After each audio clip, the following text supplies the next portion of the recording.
அல்லாஹ் ரப்புல் ஆலமீன் இறுதி வரைக்கும் எனக்கும் உங்களுக்கும் தர வேண்டும் என்கிற பிரார்த்தனையோடு அன்புக்குரிய அல்லாஹுடைய நாடுகளே, இன்றைய இந்த இஜ்திமாவினுடைய ஆரம்ப உரையின் தலைப்பாக தௌபாவும் ரமலானும் என்கிற தலைப்பு நமக்கு வழங்கப்பட்டிருக்கிறது. இந்த ரமலானோடு சம்பந்தப்படுத்தி பேசப்படுகிற இந்த தௌபா சம்பந்தமாக நாங்கள் சில விடயங்களை கட்டாயம் தெரிந்து கொள்ள வேண்டியிருக்கிறது. உலகத்தில் வாழுகிற எல்லா மனிதர்களை பொறுத்த வரைக்கும் அல்லாஹு தஆலா அல் குர்ஆனில் சொல்கிற போது வத்தகு யௌமன், ஒரு நாளை நீங்கள் பயந்து கொள்ளுங்கள், துர்ஜஊன ஃபீஹி இலல்லாஹ், நீங்கள் அல்லாஹ்விடம் மீளக்கூடிய நாள் இருக்கிறது என்பதை நீங்கள் நினைவில் வைத்துக் கொள்ளுங்கள் என்று அல்லாஹு தஆலா, அந்த நாளை நீங்கள் பயந்து கொள்ளுங்கள் என்று அல்லாஹு தஆலா சொல்கிறான். சொல்லிட்டு சும்ம துவஃபா குல்ல நஃப்ஸின், ஒவ்வொரு ஆத்மாவும் தன் முடிவை அடையும், மா கஸபத் வஹும் லா யுظலமூன், அது அதனுடைய முடிவை எட்டிய போது, அந்த நாளில் யாரெல்லாம் தன்னுடைய வாழ்க்கையை முடிவுக்கு கொண்டு வருகிற போது என்னென்ன அமல்களை எல்லாம் செய்து கொண்டார்களோ அந்த அமல்களில் அவர்களுக்கு எந்த அநீதமும் இழைக்கப்படாமல் அவர்கள் செய்த கூலியை அல்லாஹ் வழங்குவான் என்று அல்லாஹ்வுடைய தூதர் ஸல்லல்லாஹு அலைஹி வஸல்லம் ஊடாக அல்லாஹு தஆலா 2வது அத்தியாயம் 281 வசனத்தில் அல்லாஹ் பேசுகிறான். அன்புக்குரிய அல்லாஹ்வுடைய நாடுகளே, இந்த வசனத்தின் அடிப்படையில் தான் உலகில் வாழுகிற எனக்கும் உங்களுக்கும் ஏதோ ஒரு வகையில் ஏதோ ஒரு பங்கம் அல்லது சார்பு பக்கச்சார்பு என்கிற அடிப்படையில் அநீதம் அல்லது நியாயம் என்கிற போக்குவரத்து நமக்கு இருக்கிறது. இந்த போக்கு அடிப்படையில் நம்ம பார்க்கிற போது நம்முடைய சமுதாயத்துக்கு மத்தியில் ஒரு மன்னிப்பு என்கிற ஒரு பரிகாரம், மனிதனோடு வாழுகிற போது, சக மனிதனை கையாளுகிற போது, சக உறவுகளோடு சேர்ந்து வாழுகிற போது, அல்லது சக சகோதரிகளோடு வாழுகிற போது, அல்லது கணவன் மனைவி குடும்ப வாழ்க்கையை வாழுகிற போது, அல்லது உறவுகளாக இருக்கிற ஊர் மக்களோடு சேர்ந்து வாழுகிற போது ஏதாவது ஒரு மனக்கசப்புகள் நிகழ்கிற போது, ஏதாவது மனதை கவலை ஊட்டுகிற செய்திகளை நாங்கள் அடையும் போது அந்த நேரத்தில் அவன் கோபப்பட்டு அவன் ஆத்திரம் அடைந்து அவனுடைய பொறுமையை இழந்து அவன் பேசுகிற அந்த வார்த்தைகள் ஒரு மனிதனுடைய உள்ளத்தை ஆழமாக பாதிக்கிறது.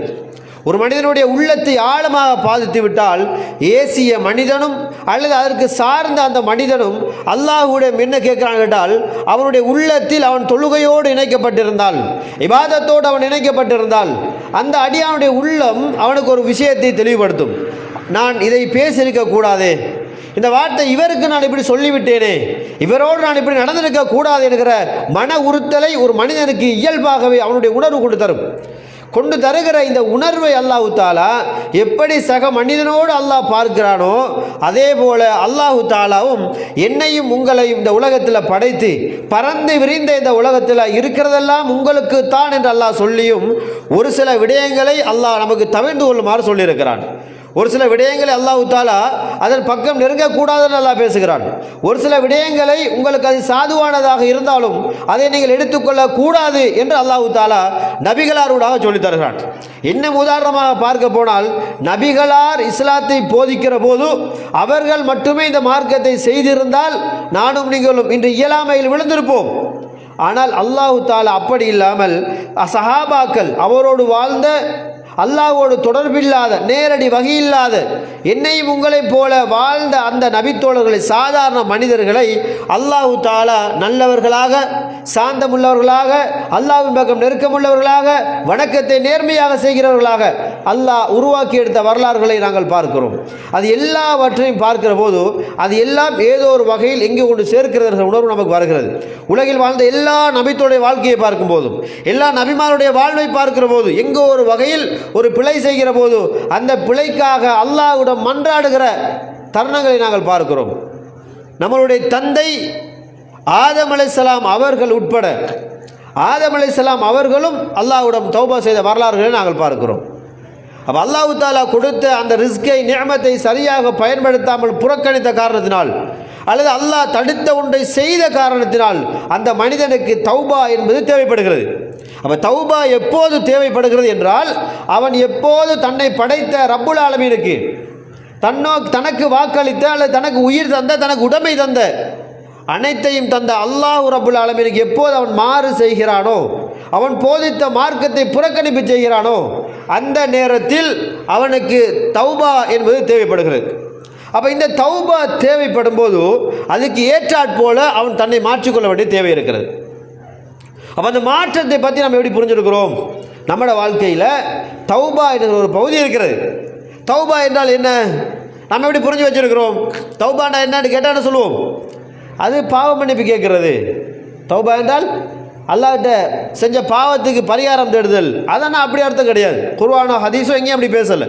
தௌபா என்பது செஞ்சிட்டு இருக்க பாவங்களுக்கு திரும்ப திரும்ப மன்னிப்பு கேட்டு நீக்கிறதுக்கு பேர் தௌபா கிடையாது.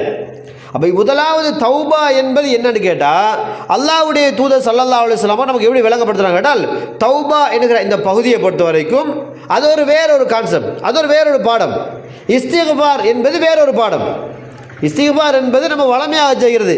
ஒருத்தன்ட்ட பொய் சொல்லிட்டோம், மன்னிப்பு கேட்கறது, அல்லது அல்லாஹ்வுக்கு ஏதோ ஒரு விஷயத்தை சொல்ல மறந்துட்டோம், அஸ்தக்ஃபிருல்லாஹ் அஸ்தக்ஃபிருல்லாஹ் ஒரு சப்ஜெக்டில் முடிச்சிருவோம். தௌபா என்பது அப்படி கிடையாது. தௌபா என்கிற பாடம் அப்படி கிடையாது.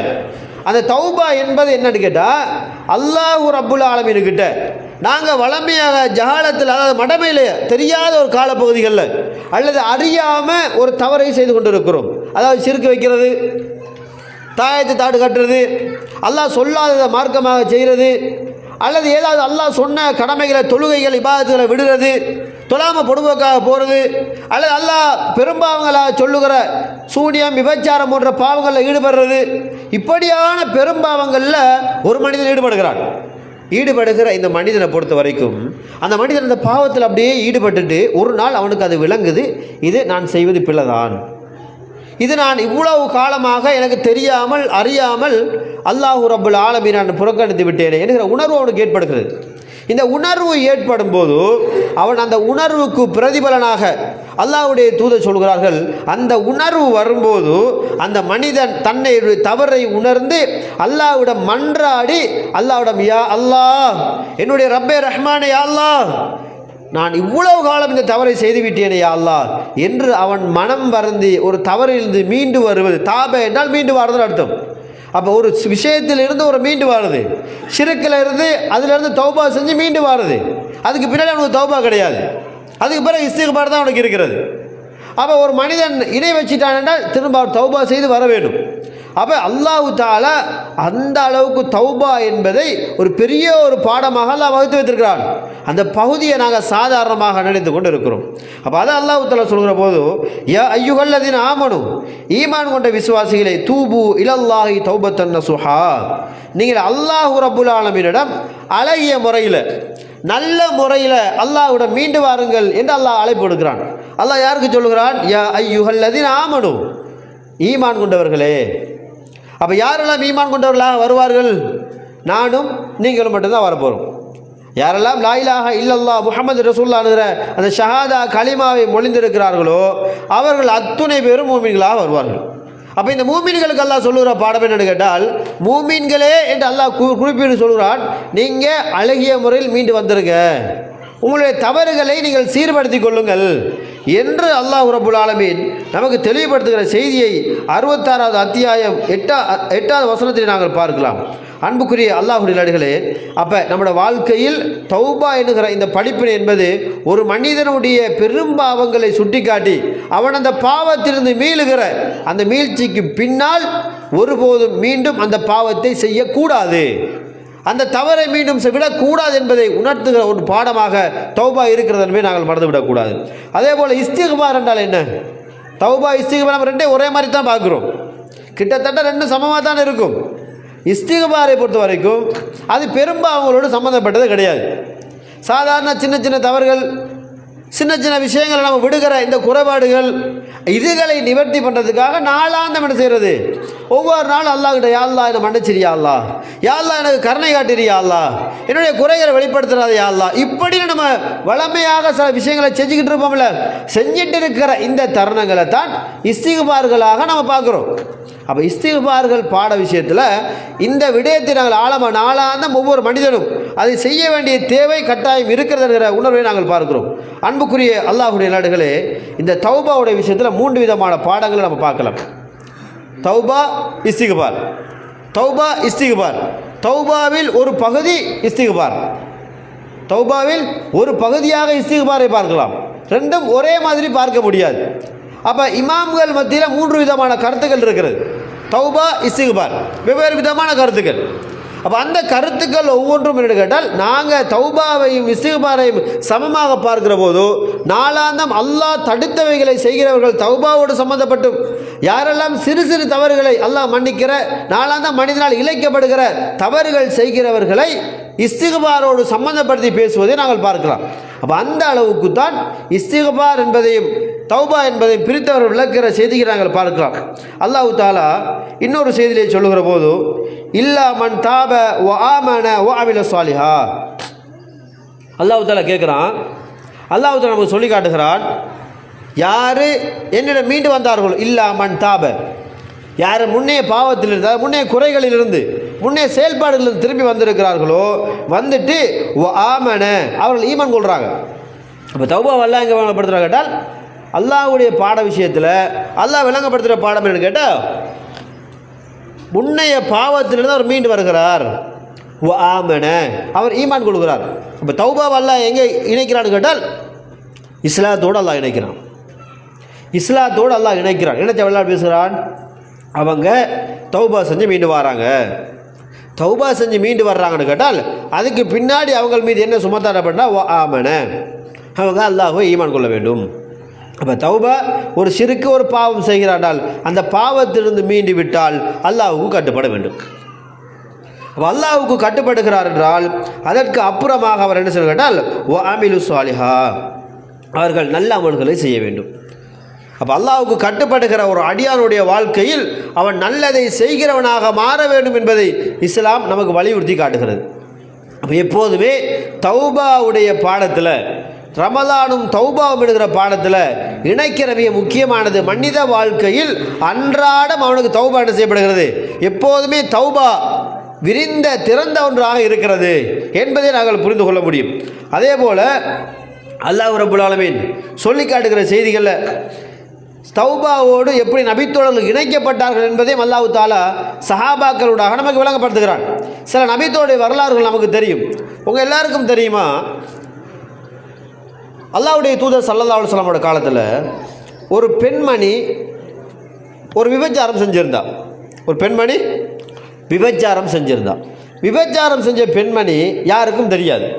அவள் விபச்சாரம் செஞ்ச பாவம் செஞ்சு அல்லாஹ் தடுத்த ஒரு ஹராமான நெருங்காதீங்க வலா தக்ரபு ஸினா விபச்சாரத்தின் பக்கம் நெருங்காதீங்க அல்லாஹ் சொல்லுகிறான். அப்படியான ஒரு பாவத்தின் பக்கம் அவன் நெருங்குறான்.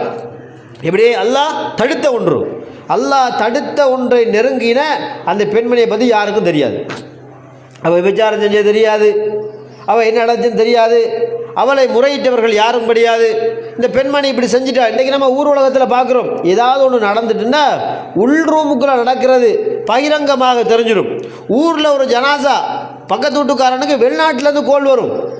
அப்படியா, அப்போ தான் அவர் விழிச்சுள்ளும், அல்லாவே எங்களுக்கே தெரியாதப்பா, வெளிநாட்டுக்கு தெரிஞ்சு போச்சு என்கிற அளவுக்கு இன்றைக்கி இருக்குது. ஆனால் அல்லாஹ்வுடைய தூதர் ஸல்லல்லாஹு அலைஹி வஸல்லம் காலத்தை எடுத்து பார்த்தோம்னு கேட்டால் இந்த பெண்மணியுடைய விஷயத்தில் அந்த பெண்மணி வாரா, அல்லாஹ்வுடைய தூதரே நான் அல்லாஹ் தடுத்த அல்லாஹ் ஹராமாக்கின அல்லாஹ் சொல்லுகிற இந்த செய்தியை நான் என்ன செய்கிறேன், செஞ்சிட்டேன் யா அல்லாஹ், அந்த தவறை நான் செஞ்சிட்டேன் யா அல்லாஹ். என்ன செய்றா, அல்லாஹ்வுடைய தூதரை வந்து எனக்கு அதற்கான பரிகாரத்தை நிறைவேற்றுங்க என்றான். எனக்கான பரிகாரத்தை நிறைவேற்றுங்கள். விபச்சாரம் செய்தால் என்ன இருக்குது, கல்யாணம் முடிச்சுட்டு விபச்சாரம் செய்கிறார். அப்போ அவருக்குரிய சட்டமாக இஸ்லாம் என்னதை சொல்லுது, அவருக்கான தௌபா பாவம் வீழ்ச்சி என்று கேட்டால் கல்லால் அடித்து கொள்ள வேண்டும். செஞ்ச பாவத்துக்கு பரிகாரம் தேட வேணும், உலகத்திலே பரிகாரம் கொடுக்கப்பட வேண்டும் சொல்லிட்டு அல்லாஹ்வுடைய தூதர் ஸல்லல்லாஹு அலைஹி வஸல்லம் அவர்களுடைய வாழ்க்கையில் அந்த பெண்மணி அப்படியே வார ரசூலுல்லாஹ் வந்து சொன்ன பிறகு ரசூலுல்லாஹ் அவளை பற்றி விசாரிக்கிறாங்க. அவள் சொல்கிறான், நான் ப்ரெக்னெண்ட்டாக இருக்கிறேன், நான் ஒரு குழந்தைய கருவில் இருக்கிறாங்க. அப்படியா, அல்லாஹ்வுடைய தூதர் சொல்கிறார்கள், இந்த குழந்தையை நீங்கள் ஈன்று எடுத்து விட்டு வாங்க, குழந்தைய நீங்கள் என்ன செய்யணும், பெற்று எடுத்துகிட்டு வாங்கன்றாங்க.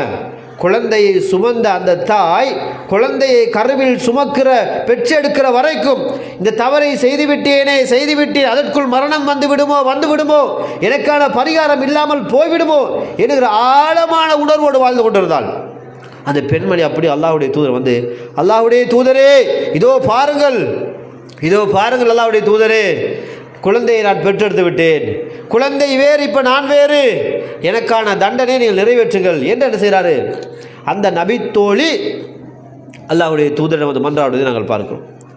ரசூலுல்லாஹ் என்ன செய்தார்கள், திரும்பவும் அந்த பெண்ணுக்கு அவகாசம் கொடுக்கிறார்கள். திரும்பவும் ரசூலுல்லாஹ் அந்த பெண்மணிக்கு ஒரு அவகாசம் கொடுக்குறாங்க. என்ன அவகாசம்? இல்லைம்மா, இந்த குழந்தை பால் குடி குழந்தை, இதுக்கு பால் கொடுக்க யாரும் கிடையாது, உன்னுடைய பிள்ளைக்கு நீ தான் பால் கொடுக்க வேணும். பால் குடிய மறக்கடித்ததுக்கு பின்னாடி அந்த சட்டத்தை நிறைவேற்றலாம் என்று சொல்லி அனுப்புகிறாங்க. அந்த தாய் அந்த குழந்தையை சுமந்துக்கிட்டு திரும்ப தன்னை வீட்டுக்கு போகிறா. வீட்டுக்கு போயிட்டு அந்த குழந்தைக்கு 2 வருடம் முழுமையாக பால் கொடுத்து பால் குடியை மறக்கடித்ததுக்கு பின்னாடி கையிலே ஒரு ரொட்டி துண்டை கொண்டு வர்றான். ரொட்டி துண்டை கொண்டு வந்து, அல்லாஹ்வுடைய தூதரே, இதுக்கு பின்னாடி எனக்கு காத்திருக்க முடியாது, இதற்கு பின்னாடியும் எனக்கு நீங்கள் அவகாசம் தர முடியாது. முதலாவது பிரெக்னன்சி டைம் கொடுத்தாங்க, அடுத்தது குழந்தை பெற்றெடுத்தாய் அதுக்கு டைம் கொடுத்தாங்க, பால் குடி திரும்பவும் சான்ஸ் கிடைச்சது. அல்லாஹ்வுடைய தூதரே, நீங்கள் என்ன கேட்டாலும் அதற்கு பதில் தரக்கூடிய வகையில் என் குழந்தை கையில் ரொட்டி இருக்கிறது. அல்லாஹ்வுடைய தூதரே, அவன் இப்போது சுயமாக சாப்பிடுகிறவனாக மாறிவிட்டான், எனக்கு இந்த தண்டனை நிறைவேற்றுங்கள் என்று நின்ற அந்த தாயுடைய பேர் நம்ம எத்தனை பேருக்கு தெரியும்? யாருக்கு தெரியும்? அந்த பெண்மணிയുടെ பேர் யாருக்கு தெரியும்?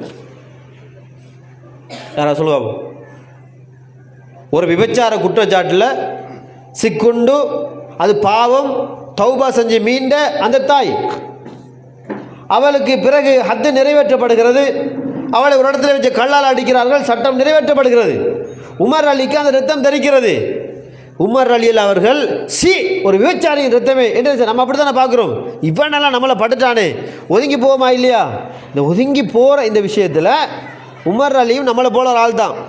அவருக்கு அந்த உணர்வு இருந்துச்சு, விபச்சாரியுடைய ரத்தம் எனக்கு பட்டுது. அல்லாஹ்வுடைய தூதர் சொன்னார்கள், உமரே உமரே, இது விபச்சாரியுடையது அல்ல, அல்லாஹ்வுக்காக தன் தவறை உணர்ந்து அவள் அல்லாஹ்வுடைய மன்னிப்பு கேட்ட ஒரு சுவனத்து பெண்மணியின் ரத்தம் என்பதை அல்லாஹ்வுடைய தூதர் விளங்கப்படுத்தினார்கள் என்றால் இந்த பெண்மணியுடைய பேர் யாருக்கு தெரியும்? யாரை சொல்லுவாங்க? யாருக்கு இந்த பேர் தெரியும்? கியாம நாள் வந்தாலும் யாருக்கும் தெரியாது. கியாம நாள் வந்தாலும் இந்த பெண்மணி பேர் யாருக்கும் தெரியாது. ஆனால் சஹாபாக்கள் தெரியுமா இல்லையா? சஹாபாக்கள் தெரிஞ்சிச்சா இல்லையா? வந்து அந்த சபையில் இருந்த முதல் வாட்டி வராங்க ப்ரெக்னன்சி, 2வது வராங்க பபா கிடச்சிட்டு, 3வது வராங்க புள்ள கலந்த கையில் ரொட்டியோடு வருது. ஒவ்வொரு நேரத்திலும் ஒவ்வொரு நபித்தோடு இருந்திருப்பார்கள். ரசூலோட எல்லாம் ஒரே மாதிரி இருக்க மாட்டாங்களே. லுகருக்கு கொஞ்சம் பேர் வருவாங்க, லுகருக்கு வந்தவங்க அசருக்கு வர மாட்டாங்க, அசருக்கு வந்தவங்க மகரிப். உதாரணமாக அப்போ ரசூலுல்லாஹ்வுடைய 3 காலப்பகுதிகள் கிட்டத்தட்ட 4 வருஷத்துக்கு மேலே, 3-4 வருஷத்துக்கு மேலே இந்த தாய் அந்த தவறை உணர்ந்து கொண்டு அதிலிருந்து மீள வேண்டும் என்று போராடி கொண்டிருந்த வரலாற்று செய்தியை பேசுகிற இஸ்லாம் அந்த தாய் யார் என்பதை யாருக்கும் சொல்லலை. எந்த ஒரு நபித்தோழர்களும் சொல்லலை, எந்த ஒரு நபித்தோழர்களும் வெளிப்படுத்தலை. ஆனால் வரலாறு பேசுகிறது. என்ன வரலாறு? இப்படி ஒரு பெண்மணி தன்னுடைய தவறை அவளாக முன்வந்து ஒத்துக்கொண்டால், அவளாக தண்டனை பெற்றால் அவள் சொர்க்கத்து பெண்மணியாம் என்கிற வரலாறுகளை நாங்கள் பேசுகிறோம் என்றால், அந்த தாய், அந்த பெண்மணி, அந்த நபித்தோழி அழகாக புரிந்திருந்தால், இந்த உலகில் நான் செய்த தவறுக்கு உலகில் அதற்கான பரிகாரத்தை செய்யாமல் நான் மரணித்தால், நான் அல்லாஹ்வுடைய அழைப்பை ஏற்றுக்கொண்டால், வல்லாஹி நிச்சயமாக அல்லாஹ் என்னை தண்டிப்பான், மறுமையில் எனக்கு யாரும் உதவி செய்ய முடியாது என்கிற புரிந்துணர்வு அந்த தாய்க்கு இருந்தது. அந்த தாய்க்கு அந்த உணர்வு இருந்தது. அதனால் தான் மறுபடியும் திரும்ப அல்லாஹ்வுடைய தூதர் சந்தர்ப்பம் வழங்க அல்லாஹ்வுடைய தூதரே எனக்கு சட்டம் நிறைவேற்றி விடுங்களே என்று அவள் மன்றாடிய தருணங்களை நாங்கள் பார்க்கிறோம் என்றால், அன்புக்குரிய அல்லாஹ்வுடைய நாடுகளே, நாம இப்படி இருக்கிறோமா? நானும் நீங்கள் அப்படி இருக்கிறோமா? அவர்களே, நாம் அன்றைக்கி செய்கிற தவறுகளை நாங்கள் எப்போது பட்டியலிட்டு இருக்கிறோமா? நான் ஒரு நாளைக்கு அல்லாஹ் வரையறுத்த வைகளை நான் என்னென்ன தவறு செய்கிறேன் என்பதை பட்டியலிட்டு நம்ம எத்தனை பேர் இருக்கிறோம்? நானும் நீங்களும் பட்டியலிட்டு இருக்கிறோமா? யாரால்கிட்ட காலையிலிருந்து நீங்கள் செய்த தவறுகள் சரி நல்ல நன்மைகள் என்று பட்டியலிட முடியுமா? முடியாது அவர்களே.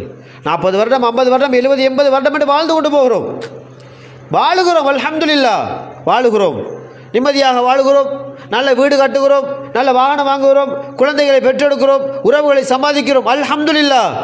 ஆனால் அல்லாஹ் சொல்லுகிற விடயத்தோடு சம்மந்தப்படுத்தி வாழுகிறோமா என்று கேட்டால் அதற்கு நம்ம எத்தனை விடை இருக்கிறது யாருக்கும் தெரியாது. யார் இதுக்கு தகுதியானவர்கள் இருக்கிறோம் என்பது யாருக்கும் தெரியாது. அப்போ அந்த அளவுக்கு அல்லாஹ்வுடைய தூதர் ஸல்லல்லாஹு வளர்த்த அந்த சமுதாயத்துக்கு குற்ற உணர்வு இருக்கிறது என்றால் அது மறுமையை சிந்தனையாக வைத்தது என்பதை புரிந்து கொண்டார்கள் என்றால் நானும் நீங்களும் அதே மார்க்கத்தை தானே பின்பற்றுகிறோம். அதே குர்ஆன் ஹதீஸ் தானே நமக்கும் இருக்கிறது, அதே உணர்வுகள் தானே நமக்கும் இருக்கிறது. கவலை உடம்பு வலி வந்தால் அழுகிறோம், மாத்திரை போடுகிறோம்.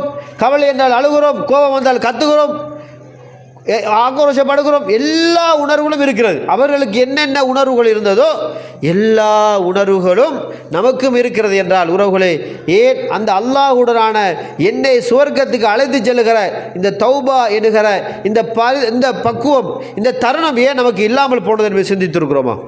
அன்புக்குரிய அல்லாஹ்வுடைய நாடுகளே, அல்லாஹு தாலா நமக்கு சொல்லுகிற சில செய்திகளை பார்த்தோம்டா அல்லாஹு தாலா நிறையவே அல்லாஹ் இப்படி பேசுகிறான்.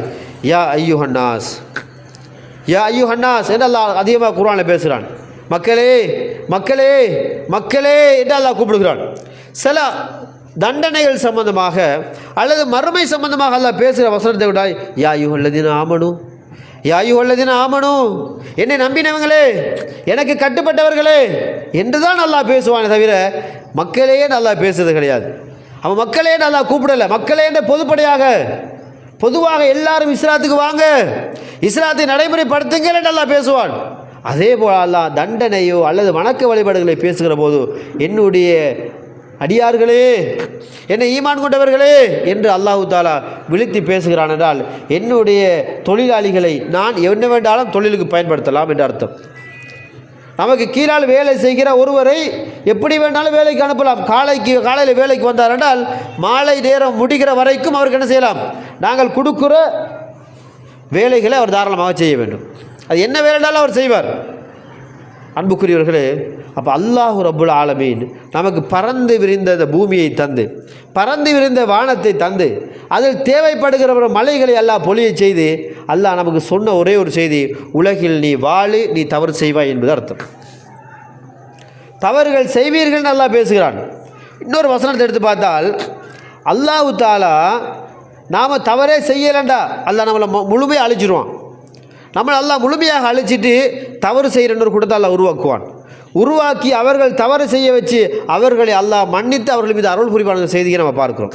அப்போ அல்லாஹுக்கு ரொம்ப விருப்பமான ஒரு செய்தி என்ன கேட்டால், தன்னுடைய அடியான் தன்னிடம் நெருங்கி வருவது, தன்னுடைய அடியான் தன்னுடைய ரப்பின் பக்கம் நெருங்கி வரும். அதனால்தான் அல்லாஹ்வுடைய தூதர் ஸல்லல்லாஹு அலைஹி வஸல்லம் சொல்கிறார்கள், யார் ஒருவர் அல்லாஹ்வுடைய மார்க்கத்தை படிக்கிற சபைகளில், இந்த இப்படி நம்ம வந்திருக்கோம்ல, இந்த மாதிரி சபைகளில் கலந்து கொள்கிறவங்களுக்கான சில சிறப்பை ரசூலா சொன்னாங்க. சில சிறப்பை சொல்கிற நேரத்தில் அல்லாஹ்வுடைய தூதர் அதில் மிக முக்கியமான ஒரு விஷயத்தை சொன்னார்கள். அல்லாஹு தாலா எல்லாவற்றையும் அறிந்தவன், அல்லாஹு தாலா எல்லாவற்றையும் அறிந்தவன், அவனை அறியாமல் எதுவும் நடக்காது. அப்போ அல்லாஹ்வுடைய தூதர் நமக்கு விளங்கப்படுத்துகிறாங்க, உலகத்தில் ஒரு குறிப்பிட்ட மலக்குமார்கள் திரிவார்கள். அவங்களுக்கு வேலை உலகம் சுற்றும் மலக்குமார்கள். அப்போ இந்த உலகம் சுற்றுகிற மலக்குமார்கள் எங்கெல்லாம் நல்ல சபைகள், மார்க்கம் பேசப்படுகிற நல்ல விடயங்கள் கதைக்கப்படுகிற சபைகள் இருக்கிறதோ அந்த சபைகளை போய்ட்டு அமர்ந்துருவாங்களாம். அந்த சபைகளில் போய்ட்டு உட்காந்துட்டா அதில் என்னெல்லாம் நடக்குதோ அதெல்லாம் அப்படியே கேட்டுக்கிட்டு இருப்பாங்களாம். கேட்டுக்கிட்டு இருந்த பிறகு அந்த சபை முடிஞ்சதும் அவங்க அல்லாஹ்கிட்ட போயிடுவாங்க. அல்லாஹ் கேட்பானா, எங்கேருந்து வர்றீங்க? அப்போ அவர் சொல்லுவாராம், யா அல்லாஹ், உன்னை இவ்வாறு துதிக்கிற இடத்திலிருந்து நாங்கள் வருகிறோம். எது? நம்ம இருக்கிற அந்த அல்லாஹ்வுடைய மாளிகை அல்லது அல்லாஹ்வுடைய மார்க்கத்தை படிக்கிற சபையில் முடிஞ்ச பிறகு சுப்ஹானக்கல்லாஹ் வபிஹம்திஹி சொல்லிட்டு வெளியே வருமா இல்லையா? தொழுகைக்கு பிறகு ஒரு சின்ன ஒரு பயான், குர்ஆன் மசாபில் சின்ன ஒரு பயான், இப்படி ஏதாவது ஒரு நல்ல காரியங்கள் நடக்கிற சபைகளில் வானவர்கள் வந்து உட்கார்ந்துட்டு அவங்க அல்லாஹ்விடம் போய் சொல்லுகிற சான்றுகள் என்ன? யா அல்லாஹ், உன்னை நினைவுபடுத்துகிற சபையிலிருந்து நாங்கள் வருகிறோம். அப்படியா? அல்லாஹ் தெரியாத மாதிரி கேட்பான், அங்கிருந்தா வரீங்க?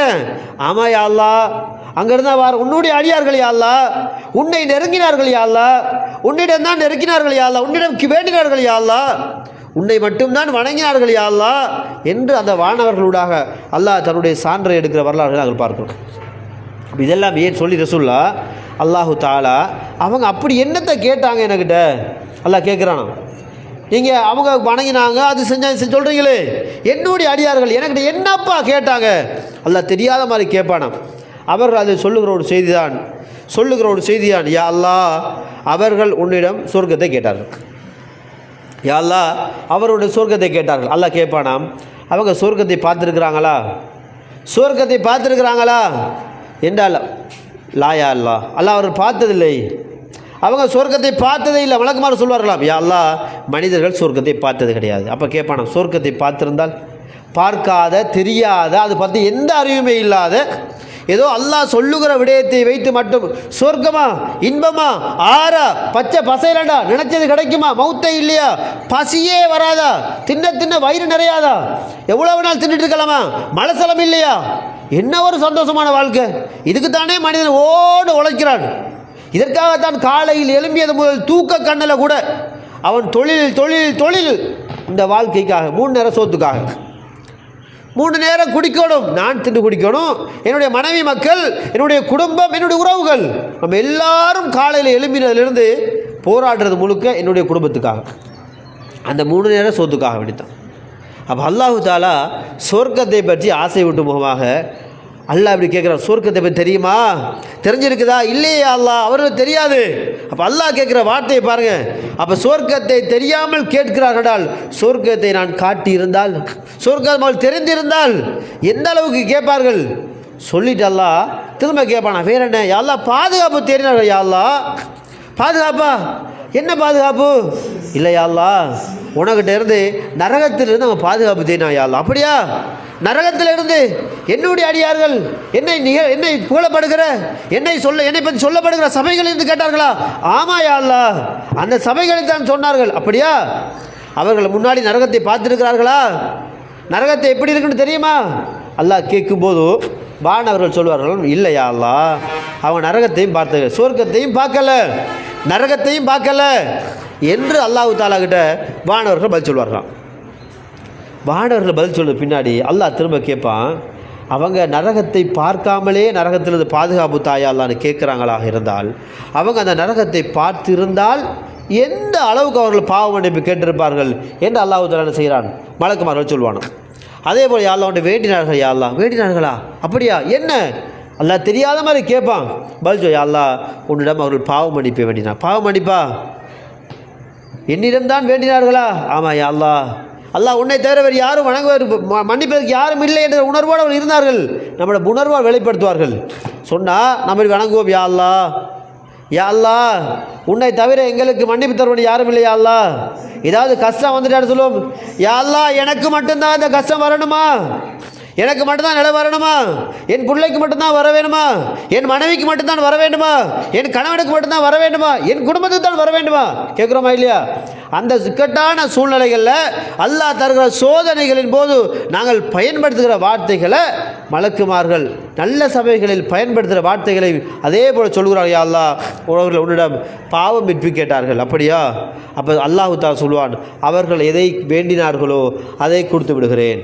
இந்த சபையில் யாரெல்லாம் என்ன நோக்கத்துக்காக அமர்ந்தார்களோ அந்த நோக்கம் என்ன, சொர்க்கம் வேண்டும், மார்க்கத்தை படிக்க வேண்டும், மார்க்கத்தை படித்தால் அதை சரியாக நடைமுறைப்படுத்த வேண்டும் என்கிற நோக்கத்துக்காக வந்திருக்கிறோமே.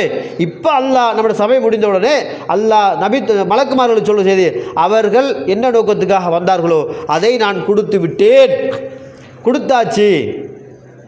அதுக்கு பிறகு அல்லாஹ் சொல்வான், பாதுகாப்பு தேடினார் நரகம், நரகத்திலிருந்து அவர்கள் பாதுகாப்பு கொடுத்து விட்டேன். திரும்ப என்ன கேட்டார்கள், பாவ மன்னிப்பு, அவருடைய பாவங்களை நான் மன்னித்து விட்டேன். இதுக்காக தான் செய்தியை சொல்லிக் கொண்டு வந்தேன். அப்போ அதில் மலக்குமார்கள் சொல்ல, யா அல்லாஹ், யா அல்லாஹ் பள்ளிக்கு தொலை வந்தவங்க கொஞ்சம் பேர் தான், பயான் கேட்க வந்தவங்க கொஞ்சம் பேர் தான், சும்மா ஏதோ சத்தம் கேட்குதுன்னு வந்த கொஞ்சம் பேர் இருக்கிறாங்களே, இப்போ பிரயோசனமாக போகிறாக்கள் வேறு, சும்மா போகிறாக்கள் இருப்பார்களா இல்லையா. எந்த ஒரு கூட்டத்தை எடுத்து பார்த்தாலும் கொஞ்சம் பேர் பேரோடு இருப்பாங்க, பேர் இல்லாமல் கொஞ்சம் பேர் வருவாங்களா. இவங்களை பற்றி அல்லாஹ் அப்படி சொல்கிறான். அப்போ அல்ல மலக்குமார் சொல்ல, யா அல்லாஹ் கொஞ்சம் பேர் சும்மா இருந்தாங்களே, யா அல்லாஹ் அவங்க ஒன்றுமே கேட்கலையே என்று சொல்லுகிற போது கூட அந்த இரக்கம் கருணை உள்ள அல்லாஹ் சொல்வானாம், அவர்களையும் நான் மன்னித்து விட்டேன். யோசிச்சு பாருங்கள், எப்படி நம்ம கேட்குறோம், யா அல்லாஹ் என்னுடைய தவறுகளை மன்னிச்சிரியா அல்லாஹ், யா அல்லாஹ் என்னுடைய குற்றங்களை நீ மன்னித்து விடியா அல்லாஹ், என்னுடைய குறைகளை நீ மன்னித்து விடியா அல்லாஹ் என்று நம்ம கேட்குற நேரத்தில் அல்லாஹ் அது எல்லாத்தையும் தருகிற ஒரு செய்தியாக ரசூலுல்லாஹ் சொல்லிட்டு பாவ மன்னிப்பையும் அல்லாஹ் தருகிறான் என்றால் இந்த சபையில் நாங்கள் அமர்ந்ததுக்கான சிறப்பிலும் தௌபாவை அல்லாஹ் இணைத்திருப்பதை நீங்கள் பார்க்கலாம். அப்போ அந்த அளவுக்கு தௌபா என்கிற பாடத்தை நாங்கள் அழகாக பார்க்கிறோம். அன்புக்குரிய அல்லாஹுடைய இலடுகளே, அதே போல் நீங்கள் பார்க்கலாம், அல்லாஹு தாலா இன்னொரு செய்தியை சொல்லுகிற போது அல்லாஹு தாலா சொல்லி காட்டுகிறான், நம்ம எல்லாருக்குமே தெரியும், சில வரலாற்று செய்திகளை பார்க்கிற போது, சில வரலாற்று செய்திகளை நாங்கள் பார்க்கும்போது அந்த வரலாற்று செய்திகள் நமக்கு ஏதாவது ஒரு சம்பவங்களை நிகழ்த்தி கொண்டு போகும். அதில் நமக்கு தெரியும் அபு மிஹஜன் என்கிற ஒரு நபித்தோழர், அபு மிஹஜன் என்கிற ஒரு நபித்தோழர். இந்த நபித்தோருடைய வாழ்க்கை ஒரு வித்தியாசமான ஒரு வாழ்க்கை. நபித்தோருடைய வாழ்க்கை ஒரு வித்தியாசமான ஒரு வாழ்க்கை முறை. இந்த வாழ்க்கை முறை அல்லாஹ்வுடைய தூதரிலிருந்து சஅத் இப்னு அபி வக்காஸ் அலியுடைய வாழ்க்கை வரைக்கும் ஒரு வித்தியாசமான வாழ்க்கை. ரசூல்லா, அபூபக்கர் அலி, உமர் அலியுடைய காலம் வரைக்கும் அவருடைய காலம் அப்படியே பாவத்திலே மூழ்கி போகுது, தவறிலே மூழ்கி போகுது. அல்லாஹ்வுடைய தூதருடாக அல்லாஹ் எதை தடுத்தானோ, எதை ஹராமாக்கிறானோ, எதை நெருங்கக்கூடாதுன்னு சொன்னானோ, இது உங்களுக்கு ஆபத்து என்று எதை சொன்னானோ அந்த பாவத்தை அவர் செய்து கொண்டே இருக்கிறார். ஆனால் அவர் முஸ்லீம், ஆனால் அவர் முஸ்லீம். இந்த நபித்தோழர் தன்னுடைய வாழ்க்கையில் தவறு செய்து கொண்டு வருகிற நேரத்தில் எந்த இடத்தில் ஒரு மனிதன் திருந்தி அல்லாஹ்வோட மன்னிப்பு கேட்பானுங்கிற இடத்தையும் அல்லாஹ் தஆலா விளங்கப்படுத்துகிறான். நம்ம எல்லாருமே யாராவது ஒருவர் நம்மக்கிட்ட வந்து திருந்திட்டேன் என்று சொன்னால் நம்ம என்ன சொல்கிறது, என்ன வார்த்தை பயன்படுத்துவோம்? யாராவது ஊரில் ஒரு மதுவுக்கு அடிமை அல்லது சூதாட்டத்துக்கு அடிமை அல்லது ஏதோ ஒரு பாவத்தை செஞ்சுட்டு இருக்கிற நம்ம கண்ணு முன்னாடி விளங்குது, இந்த அடியான் பாவம் செய்கிறான், இந்த அடியான் அல்லாஹ்வுக்கு முரணாக நடக்கிறான், தொழுகிறான் இல்லை, இபாதத் செய்கிறான் இல்லை, ஒரு முனாஃபிக்தனமாக இருக்கிறான், யாரோடு நல்ல முறை இல்லை, உறவோடு சேர்ந்து நடக்கிறான் இல்லை, அல்லாஹ் எதையெல்லாம் கூடாதுன்னு சொன்னானோ அதையெல்லாம் செய்கிறான், அல்லாஹ் இதெல்லாம் நல்லம்னு சொல்கிறானோ அதையெல்லாம் விட்டுட்டு போகிறான். இப்படியா வாழ்ந்த ஒரு மனிதன் திடீரென்று திருந்திட்டார். நம்ம எப்படி பயன்படுத்துவோம்? திடீரென்று அவர் திருந்தி அல்ஹம்துலில்லாஹ் ஒரு கட்ட கல்சனோடையும் முழங்காலுக்கு மேலே வார மாதிரி கல்சனையும் 4-5 இடத்துல உடுப்பு தைக்கும் போது மெஷினில் மாட்டி கிழிஞ்ச மாதிரி 4-5 கல்சனையும் போட்டுக்கிட்டு 2-3 டிஷர்ட்டையும் போட்டுக்கிட்டு வந்தால் என்ன நடக்கும் என்றால், ஷூபி உத்தமன் தான் வந்துட்டா ரெண்டுவோம். அந்த வார்த்தையோடையே அவர் வாழ்க்கை முடிஞ்சு போயிடும். ஒருவர் திருந்தி வருகிறார் என்றால் அவரை அணுகிற விதம் நம்முடைய சமுதாய வித்தியாசமாக இருக்கிறது.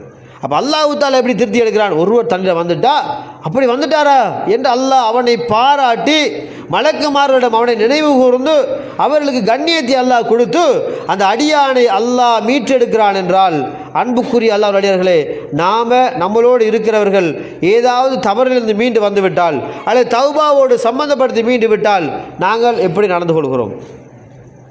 நம்முடைய நடைமுறைகள் எப்படி இருக்கிறது? அவனுடைய சொல்லை கேட்பது கிடையாது, அவனுடைய முன்னைய வாழ்க்கையை ஞாபகப்படுத்துவது. ஒருவன் தொழாமல் இருந்துவிட்டு ஒரு 10 வருடம் தொழவில்லை, தொலை பள்ளி பக்கமே தெரியாது, திடீரென ஒரு அடியாக வந்து தொலை வாங்கன்னு கூப்பிட்றான். கொஞ்ச நாளாக பார்த்தா தொலை வராரு. இப்போ தொலை வர ஆக்கோட வீடு வாங்க தொலை வாங்கன்னு கூப்பிட்றாரு, இல்லாட்டி ஜக்காத்து கொடுங்கன்னு பேசுகிறாரு. இல்லைப்பா அந்த மது போதையில் கூடாதுன்னு சபை செஞ்சால் நேற்று வரைக்கும் இவர் குடித்தாரு, இன்றைக்கு நமக்கு சொல்கிறாரு இவன் குடிக்காத குடியா, இந்த குடிகாரன் சொல்லி நான் கேட்கணுமா, இவன் செஞ்சு நான் கேட்கணுமா? உறவுகளே, அல்லாஹு தஆலா எப்போதும் ஒரு அடியானை தவறு செய்தவனாகவே பார்க்கிறதில்லை. ஒரு அடியானுடைய அறியாமையை தான் அல்லாஹ் பார்க்கிறான். அதனால தான் ஆரம்பத்தில் சொன்னேன், ஜஹாலான் அல்லாஹ் பயன்படுத்துகிறான். அவனுடைய அறியாமையால் அவன் செய்து விடுகிறான். ஒரு அடியான் எப்போது அவனுக்கு சுய நினைவு சரியாக சீராக அமைகிறதோ அவன் அப்போது அல்லாஹ்வுடைய சிந்தனையில் வாழ ஆரம்பிப்பான். அந்த சிந்தனை தான் அவனுடைய பாவ மீட்சியாக தௌபாவாக வந்து நிற்கும். அப்போ அதை அல்லாஹ் தஆலா சொல்கிறான், இந்த தௌபா அந்த மனிதனை வாழச் செய்யும் என்று அல்லாஹ் தஆலா சொல்லும் முகமாக இந்த அபு மிஹஜன் என்று சொல்லுகிற இந்த நபித்தோட வரலாறை அந்த வரைக்கும் அல்லாஹ் பேசும் பொருளாக வைத்திருக்கிறான். இந்த வரலாற்றில் நம்ம அதிகமாக கேட்ட ஒரு வரலாறு தான். இந்த வரலாற்றில் அந்த நபித்தோழர் ஒரு குடிகாரர், அந்த நபித்தோழர் ஒரு ஆல்கஹாலிக், அவர் ஒரு மதுபோத்தலோடு சம்மந்தப்பட்ட ஒரு ஆள். எப்போ பார்த்தாலும் சாரா குடிச்சிட்டு தான் இருப்பார், எப்போ பார்த்தாலும் மதுவில் தான் இருப்பார், எப்போது பார்த்தாலும் போதையெல்லாம் இருப்பார். இந்த நேரத்தில் ஒரு யுத்தகலம் ஆரம்பிக்கப்படுது. இந்த யுத்தகலம் ஆரம்பிக்கப்படுற இந்த தருணத்தில் அல்லாஹ்வுடைய தூதர் எப்படி யுத்தத்துக்கு அழைப்பார்களோ, எப்படி காபீர்களோடு போராட வேண்டுமோ, எப்படி நடைமுறைப்படுத்த வேண்டுமோ, இதுபோல் அழைப்பு விடுக்கப்படுகிறது. இப்போ அபு மிஹஜன் என்று சொல்லுகிற நபித்தோழரை கொண்டு வராங்க. அவர் ஒரு சிறந்த ஒரு வீரர், சிறந்த ஒரு போர் வீரர். இந்த போர் வீரரை கூட்டிகிட்டு வர சொல்கிறார். யார்? அந்த நாட்டினுடைய கவர்னர், அந்த நாட்டினுடைய பிரமுகர். அந்த பிரமுகர் என்ன செய்கிறான்னு கேட்டால், அந்த சமுதாயத்துக்கு மத்தியில் இவரை கூட்டிகிட்டு வாங்கன்றாங்க. கூட்டிகிட்டு வந்தால் என்ன நடக்குது? சொல்லப்படுற செய்தியை கேட்டால் அபு மிஹஜன் கூட்டிகிட்டு வர்றாங்க, ஆனால் அவர் போதையில் இருக்கிறார். அபு மிஹஜன் ரசூலுல்லாஹ் காலம் தொடக்கம் போதையில் இருக்கிறாரு, மது குடிச்சிக்கிட்டு தான் இருக்கிறாரு, குடிச்சு குடிய விடலை சொல்லிட்டு அந்த நபித்தோழரை பிடிச்சி அந்த ஆட்சியாளர் அவர வீட்டுக்கு முன்னால் உள்ள ஒரு ஒரு வீட்டு கூடாரத்தில் கட்டி போடுறாரு. வீட்டு கூடாரத்தில் அந்த நபித்தோழரை கட்டி போட்டுட்டு இப்போ காதிசியா யுத்தத்துக்கு போயிட்டாங்க. இந்த யுத்தத்துக்கு போனால் இப்போ இந்த நபித்தோழர் யார்? அபுமீஜன் போதையில் இருக்கிறார். போதை பொருள் பாவித்த ஒரு குற்றவாளி, அவருக்கு தண்டனை நிறைவேற்றப்பட வேண்டும். வீட்டில் கட்டி போட்டு போயாச்சு. வீட்டில் சாதிப் நபி வக்காஸ் அலியுடைய மனைவி இருக்கிறாங்க. மனைவிட்ட சொல்கிறாங்க, எக்காரணம் கொண்டும் இந்த அபுமீஜனை நீ அவிழ்த்து விடக்கூடாது, இவர் அப்படியே இருக்கட்டும் என்று கட்டி வச்சுட்டு போயிட்டாங்க. யுத்தம் நடக்கிறது. அந்த யுத்தம் நடக்கிற நேரத்தில் யுத்தத்தில் முஸ்லீம்களுக்கு படுதோல்வி, கடுமையான சேதாரம். முஸ்லீம்களால் தாக்கு பிடிக்க முடியலை. அடி என்றால் அப்படி அடிக்கிறாங்க. அப்போ இப்படியான இக்கட்டான சூழ்நிலையில் இங்கே ஒரு சபதம் நடக்கிறது. கட்டி போட்டிருக்கிற ஒரு கைதிக்கும் மன்னனுடைய மனைவிக்கும் இடையில் ஒரு உடன்பாடு நடக்கிறது. சாதிபுனு அபி வக்காஸ் அலியுடைய மனைவியை கூப்பிடுறாங்க. கூப்பிட்டு இந்த அபுமீஜன் சொல்கிறார், யார்? போதை பொருளுக்கு அடிமையாயினவரால் சஹாபி. இந்த சஹாபி அந்த நபித்தோழியை கூப்பிட்டு சொல்கிறார், என்னை நீங்கள் அவிழ்த்து விட்டால், என்ன நீங்கள் அவிழ்த்து விட்டீங்களாக இருந்தால் நானும் அவர்களோடு சென்று போர் செய்வேன், நானும் அவர்களோடு சென்று போர் செய்வேன் என்று என்ன செய்ய சொன்ன உடனே மனைவிக்கு பயம் வந்துட்டு. மன்னனுடைய கவர்னருடைய மனைவி, இவர் கைதி, சங்கிலியால் கட்டி போட்டாச்சு, அவுத்து விட்டா போயிடுவார்னா கட்டியே போட்டது. இப்போ மனைவிட்ட கேட்குறாரு, எனக்கு ஒரு சந்தர்ப்பத்தை தந்தீங்கண்டா நானும் அவர்களோடு போயிட்டு கலந்து கொள்வேன், அடையாளம் இல்லாமல் நான் இருந்து கொள்வேன் என்று அவர் கேட்குறார். அவருக்கு நம்பிக்கை வரல. அவர் அல்லாஹ் மீது ஆணை என்று சொல்கிறார், நான் யுத்த காலத்துக்கு சென்று மீண்டு வந்தால் உங்களுக்கு முன்னால் நான் வந்து விடுவேன், அவர்கள் வருவதற்கு முன்னால் இந்த இடத்துக்கு நான் வந்து விடுவேன். இல்லை என்றால் நான் கொல்லப்பட்டு விட்டால் உங்களுடைய வாக்குறுதியில் நீங்கள் உண்மையாளர்களாக மாறிவிட்டீர்கள் என்று அவர் சொல்லுகிற போதுதான் அந்த தாய் அல்லாஹ் என்ற ஒரு வார்த்தைக்காக அவரை அவுத்து விடுறாங்க. அவுத்து விட்டால் சாதிப் அபி வக்காஸ் அலியுடைய ஒரு குதிரை இருந்துச்சு, குதிரை எடுத்துகிட்டு இவர் போயிட்டார். போயிட்டு பார்த்தா இடையில பூந்துக்கு கடுமையான அடி சேதாரங்கள். யாருக்கு? முஸ்லீம்கள் அடி வாங்கிட்டு இருக்கிறாங்க. யுத்த காலத்தில் முஸ்லீம்கள் பின்வாங்குகிறார்கள். இந்த நேரத்தில் அபுமீஜன் அலி உள்ள பூந்து டோட்டலாக ஃபைட் நடக்குது. முஸ்லீம்களுக்கு வெற்றி கிடைக்குது. இந்த யுத்தத்தில் முஸ்லீம்களுக்கு வெற்றி கிடைக்குது. வெற்றி கிடைச்சிட்டு இவர் உடனே வெற்றி கிடைச்சி முடிகிறதுக்குள்ள இவர் வந்துட்டார் வீட்டுக்கு. எங்க? இவர் கைதி. அவர் அரசன் வர்றதுக்கு முன்னாடி வீட்டுக்கு வர வேணும். அதான் வாக்குறுதி. கொடுத்த வாக்குறுதியை நிறைவேற்ற குடிகாரன். அந்த நபித்தோழர் கணவன் வர்றதுக்குள்ளே வீட்டை வந்துடும் சொன்னார். யுத்தம் முடிஞ்சது, வெளிக்கிட்டு வந்துடு. யாருக்கும் தெரியாது யாருன்றது, யார் வந்தால் என்ன நடந்துச்சு ஒன்றுமே தெரியாது. வந்து அந்த நபித்தோழர் வீட்டிலே அப்படி எப்படி கட்டப்பட்டுச்சு அப்படி கட்டி போட்டாச்சு. மனைவி கணவன் பேச்சை கேட்காம அவுத்து விட்டுட்டா. இவர் யுத்த காலத்தில் போய்ட்டு அல்லாவுக்காக போராடிட்டு வந்துட்டார். போராடிட்டு வந்துட்டா இந்த நபித்தோழர் பார்க்குறார், இப்போ தான் அரசன் வாரார். சாதிப் அபி வக்காஸ் அலி தன்னை படையோட மீண்டு வர்றாங்க. வந்தால் சாதிப் அபி வக்காஸுக்கு தெரியும் தன்னுடைய குதிரை தான் வந்துட்டது. வந்தது தன்னுடைய குதிரையில் உண்டு. அவர் அடையாளம், இந்த குதிரை இது என்னுடைய குதிரை தெரியும், ஆனால் யாருன்னு தெரியலை, யார் வந்தாரும் தெரியலை. ஏன்டா அவர் தன்னை அறிமுகப்படுத்தி வச்சு கொள்ளலை. நான் அபிமீஜன் வந்திருக்கிறேன், நான் ஒரு போர் வீரன்டா வந்துட்டு தெரிஞ்சுட்டு அறிமுகம் செய்யலை. போனார், என்ன காரியம் நடக்கணுமோ நடத்திட்டு வந்துட்டார்.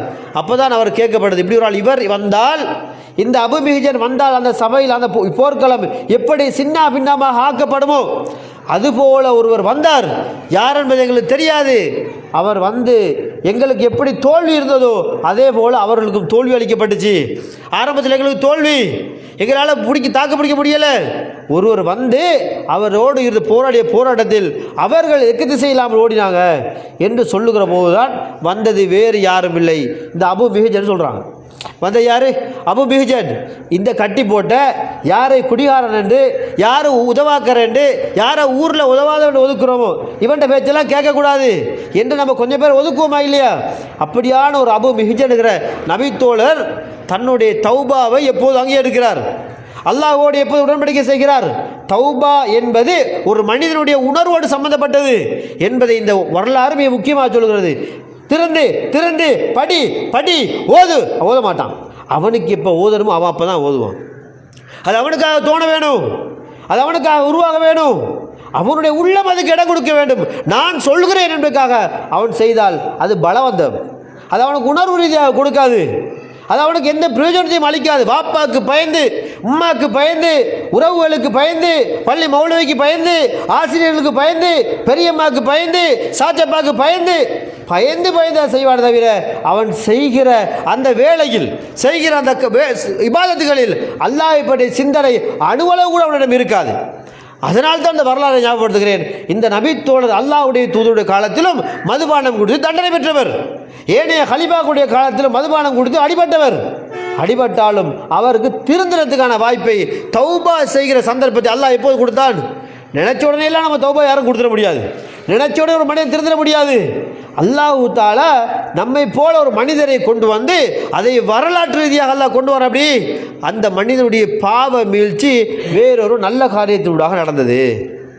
கைதியாக, சாராயம் குடித்த கைதியாக கட்டி போடப்பட்டவர் யுத்த காலத்திலே போராடி முஸ்லீம்களுக்காக போராடி வெற்றி கொண்டப்பட்டார். வெற்றியோடு திரும்பி வந்து பார்த்தா இவர் சிறைப்பட்டிருக்கிறாரு.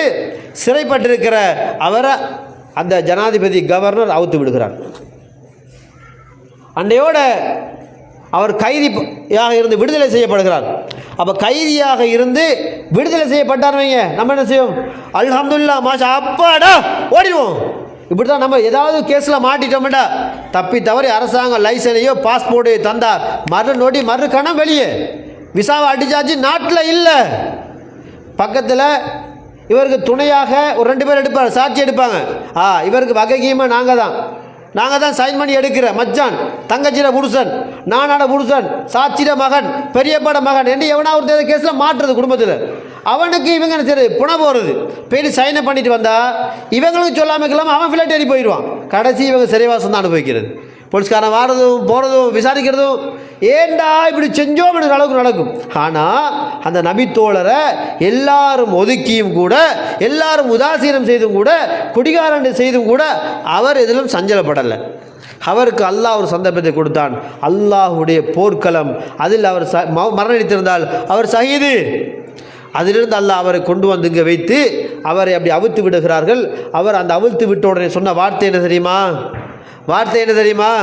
நான் உங்கள் வாக்குறுதியை மீறியதுக்காக நீங்கள் சிறையில் போடலாம், என்ன நீங்கள் இன்றைக்கி அவுத்து விட்டுட்டீங்களே, இதுக்கு பிறகு நான் சாராயம் குடிக்க மாட்டேன், எனக்கு நான் அல்லாஹ்வோட தௌபா செய்து கொள்கிறேன் என்கிற செய்தியை அந்த நபித்தோழர் சொல்லுகிறார். என்றால் தௌபா ஒரு மனிதனிடத்தில் உள்ளத்தில் தாக்கம் செலுத்தினாலே தவிர அவனுக்கு அதிலிருந்து தௌபா மீழ்ச்சி கிடைக்காது என்பதை நான் நீங்கள் புரிந்து கொள்ள வேண்டும்.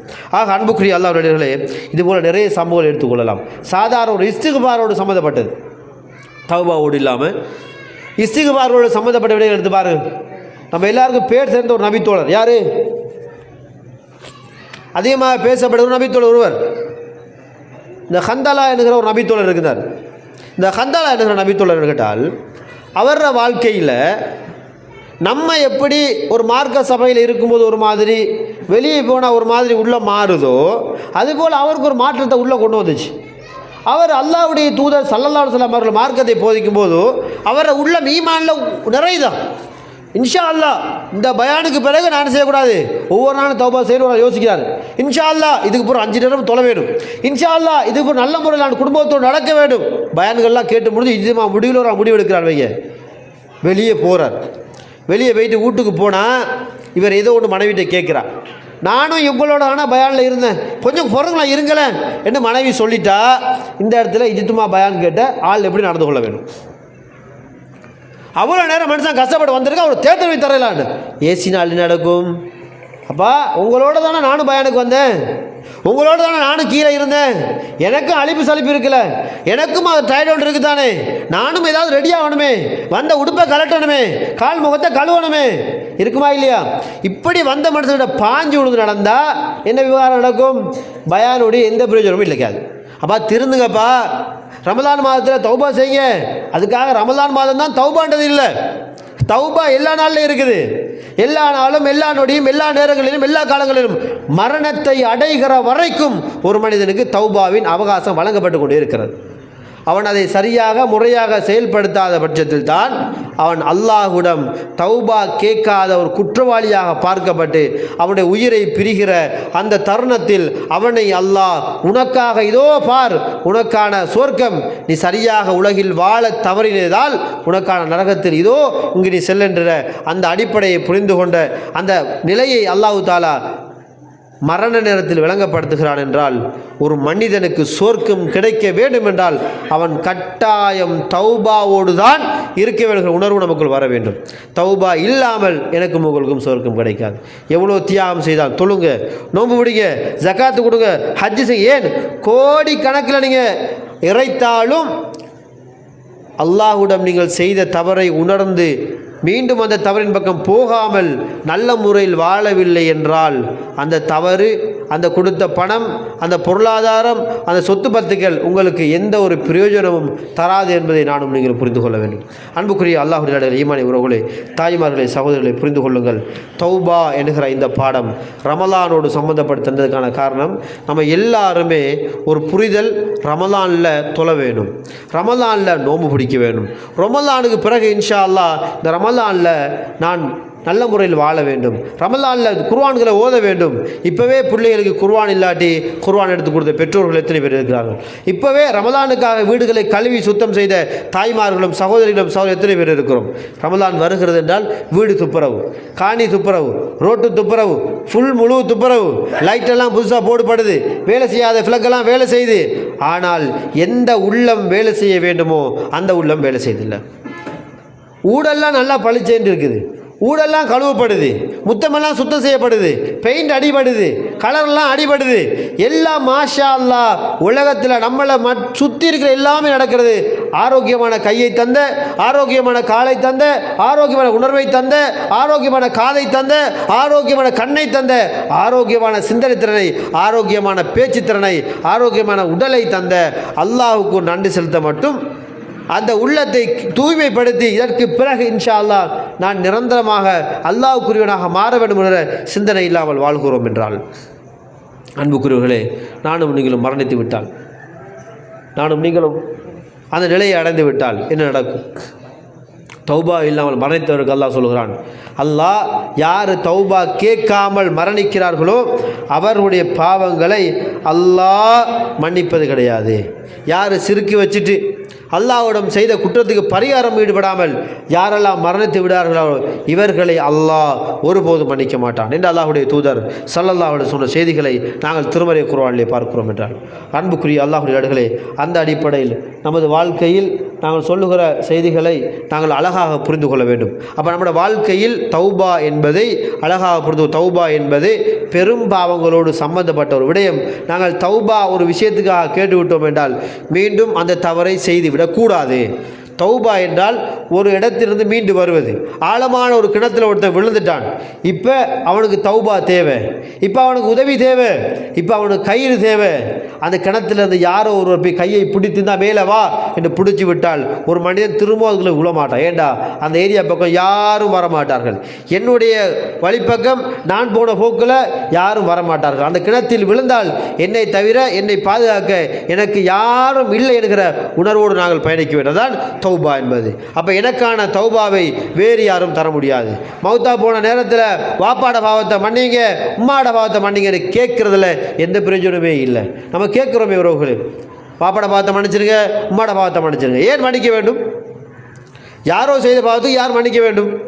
மனக்கசப்பு, மனவேதனை, மனநோயினைகள், எல்லா கஷ்டங்களும் வச்சுக்கிட்டு இருக்கும்போது மன்னிச்சு கொள்ளுங்க, பாப்பா மௌத்தா போயிட்டாரு, இது ஒரு சந்தர்ப்பம் இல்லை என்றால், உறவுகளை இதை இஸ்லாம் சொல்கிறது.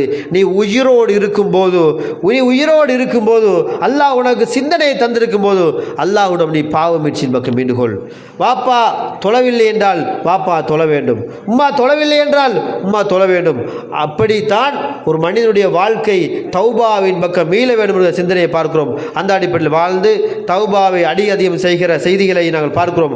அல்லாஹ்வுடைய தூதர் ஸல்லல்லாஹு அலைஹி வஸல்லம் கூட ஒரு நாளைக்கு 70 அல்லது 100 மடங்கு முறை நான் இஸ்திக்பார் செய்கிறேன் என்று அல்லாஹ்வுடைய தூதர் சொல்கிறார்கள் என்றால், அதே இஸ்திக்பாரோடும் அதே தௌபாவோடு அல்லாஹ்வுடைய தூதர் சொல்லுகிறார்கள் என்றால், முன்பின் பாவம் மன்னிக்கப்பட்ட, முன் குறைகள் இல்லாத, அல்லாஹ்வின் நெருக்கத்தை பெற்ற, அல்லாஹ்வுடைய ரஹ்மத்தை பெற்ற இந்த தூதரே இத்தனை தடவை ஒரு நாளைக்கு தௌபாவும் இஸ்திக்பாரும் செய்கிறார்கள் என்றால் நானும் நீங்களும் எம்மாத்திரம் செய்ய வேண்டும் என்பதை புரிந்து கொண்டு வாழுகிற நல்ல அடியார்களாக யாரையெல்லாம் அல்லாஹ் ரப்புல் ஆலமீன் சிறந்த சமுதாயமாக இந்த உலகிலே வாழச் செய்து அவர்களை பொருந்தி கொண்டு அந்த பொருத்தத்தின் அடிப்படையில் யாரெல்லாம் சொர்க்கவாதிகளாக இன்று வரைக்கும் வரலாறு பேசுகிறதோ அதே சமுதாயத்தை சார்ந்த சொர்க்கம் செல்கிற கூட்டத்தில் ஒருவராக அல்லாஹ் ரப்புல் ஆலமீன் என்னையும் உங்களை மாக்கி கொள்வானாக. வாஹிரு ரப்பில் ஆலமீன்.